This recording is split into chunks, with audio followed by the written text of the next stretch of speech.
sou o Ibsen e esse é seu canal Ibsen sobre som e filosofia. É isso aí, um canal que tem por objetivo passar aí os conteúdos filosóficos de uma maneira simples, leve, rápida, fazendo com que você entre em contato e se aprofunde mais ainda nessa disciplina, nessa área do conhecimento que é a filosofia, ou que talvez você possa tirar dúvidas em relação a um ou outro conteúdo que você não tem entendido. Esse é o objetivo desse canal. Então, se você já se aproveitou dessa possibilidade, avise seus amigos, divulgue esse canal porque ele é feito para você e é uma maneira simples e fácil de entender a filosofia, beleza? Vamos nessa então? Seguinte, vamos falar agora de Arthur Schopenhauer, um filósofo alemão do final do século XVIII para o e entrando no século XIX, filósofo conhecido como filósofo do pessimismo e filósofo do amor. Vamos tentar aí destrinchar essas duas áreas aí tão importantes da história de Arthur Schopenhauer. Eu acho importante dizer, antes de mais nada,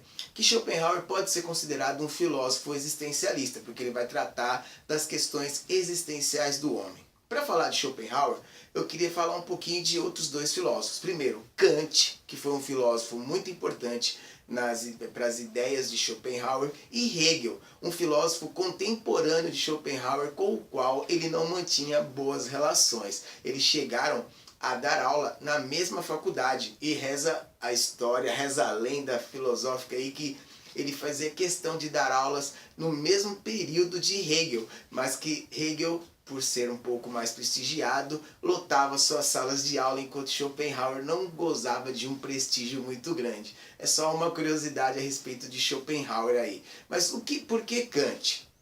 Vocês se lembram, se você quiser assistir minha videoaula sobre Kant, que Kant tratava de como nós podemos conhecer as coisas. E para isso ele desenvolveu a ideia de duas realidades. O nômeno, que é como o que as coisas são em si mesmas, e o fenômeno, como eu posso conhecer as coisas. Quer entender isso melhor? Dá uma olhadinha na minha videoaula sobre Kant. Eu quero pegar a ideia do nômeno, o que as coisas são.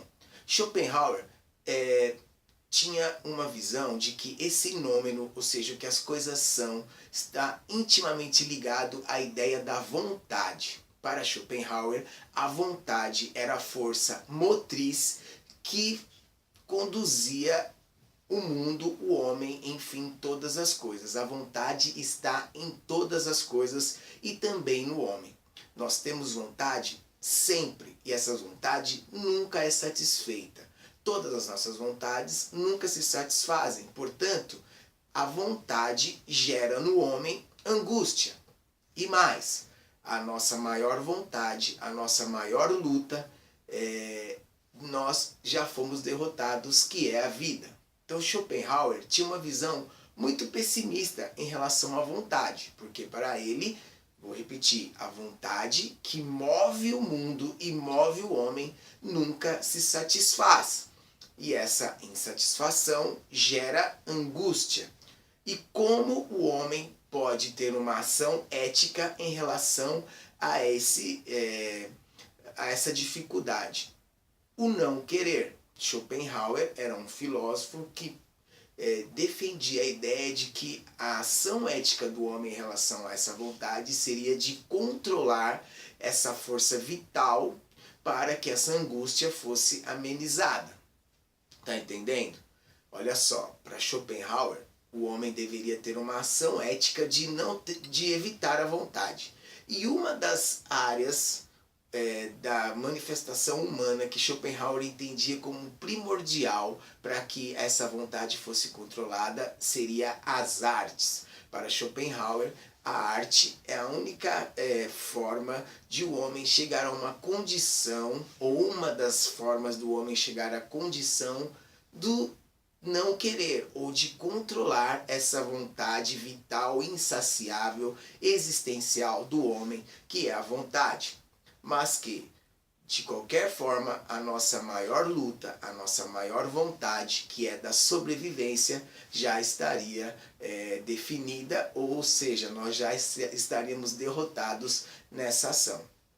Schopenhauer era um simpatizante do budismo. Ele entendia que as filosofias orientais, e principalmente o budismo, tinham por característica ensinar o homem esse controle da não vontade. Mas se você olhar com um pouquinho de cuidado para todas as religiões, você vai observar que essa questão de controlar a vontade é algo fundamental em quase todas as religiões.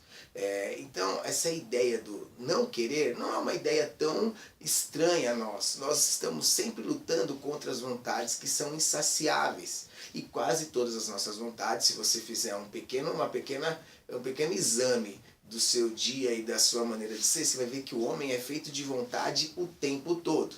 Muito bem. Outra questão que nós falamos aqui que é importante entender sobre Schopenhauer é a questão do amor. Schopenhauer entendia que o amor era uma armadilha da natureza para a perpetuação da espécie. Segundo Schopenhauer, a ação de procriar, a ação de ter filhos, era uma ação tão temerária que se o homem pensasse nisso, ele nunca iria gerar filhos. Portanto, o amor é uma armadilha biológica que a natureza cria para que nós, a partir desse sentimento do amor, queiramos nos relacionar com outras pessoas e, a partir daí, possamos gerar uma descendência. Então, olha só, Schopenhauer entende que o homem é um ser que age por uma força inconsciente, mas que é uma força que ele, por ser inconsciente, não tem a noção dessa ação.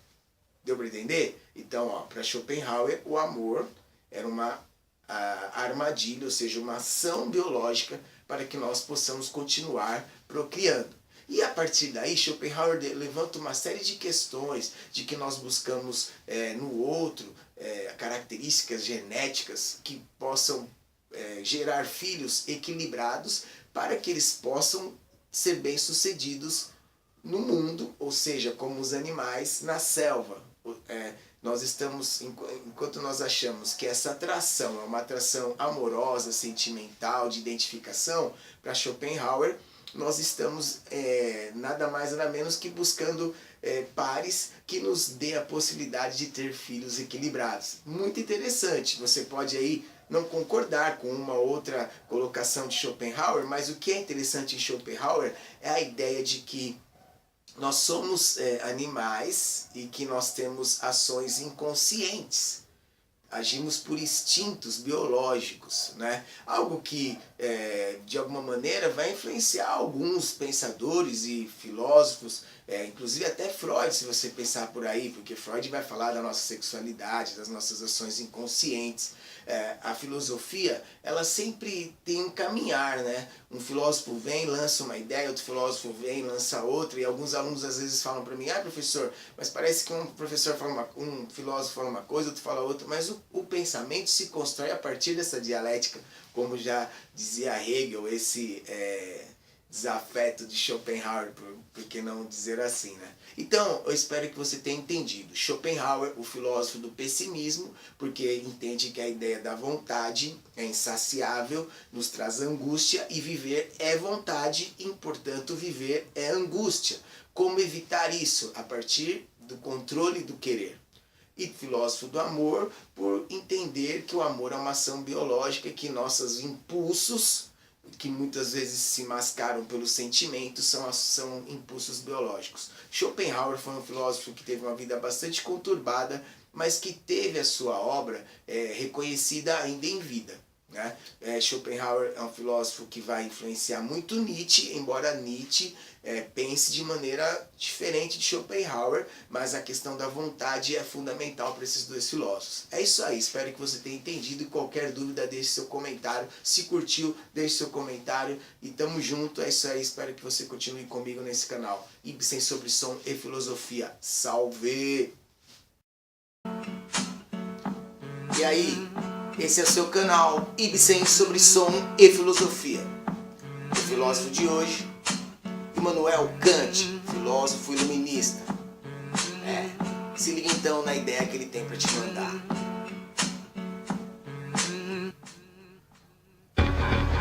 Aí não se levante, espere um instante, pois o conhecimento é tipo assim um diamante. Vou seguir adiante, já ouviu falar de Kant, filósofo alemão? Não, sigo adiante. Entre outras coisas Ibras refletiu sobre a moral, um referencial, algo que fosse universal, que servisse no Brasil, no Japão ou no Guiné-Bissau. Não religioso, mas sim racional, algo calculado.